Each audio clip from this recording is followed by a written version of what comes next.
अगर कोई हमारे हाथ से हमारी उँगलियां काटने की कोशिश करे या हमारी भुजाओं से हमारी हथेली काटने की कोशिश करे तो किस तरह का कष्ट होगा आपको।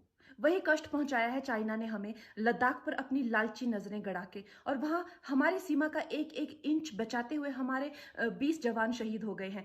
क्या भूल पाएंगे आप उनकी माओं के आंसू, उनकी विधवाओं की चीखें और उनके बच्चों के दिए हुए बलिदान को?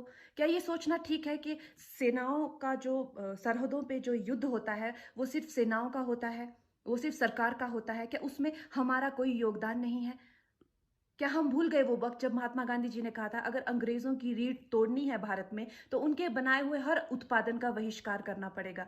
तो क्या ये जरूरी नहीं है कि हम भी इस युद्ध में हिस्सा लें, क्योंकि लद्दाख सिर्फ एक जमीन का टुकड़ा नहीं है, भारत की अस्मिता का एक बहुत बड़ा हिस्सा है, भारत की हथेली है। हम उसे किसी तरह से इस दुश्मनों के उनके गंदे इरादों में सफल नहीं होने दे सकते। तो क्या हम लोगों को इसमें हिस्सा नहीं लेना चाहिए कि जो चाइनीज जितनी भी गुड्स हैं, जितने भी उनके प्रोडक्ट्स हैं, जिन जिन भी कंपनीज में उन्होंने इन्वेस्ट किया हुआ है, उनसे उनको रिटर्न्स आते हैं, रेवेन्यूज आते हैं, ऑर्गेनाइजेशंस हैं, उन सब का बहिष्कार करें, ताकि वो उस संपत्ति से जो यहाँ से इंडिया से इकट्ठी करके जाते हैं, उस संपत्ति से हथियार खरीद के हमारे सैनिकों के सीने छन्नी करते हैं। तो क्या हम उन इस युद्ध में हम चाइना का साथ दे सकते हैं? आप बताइए।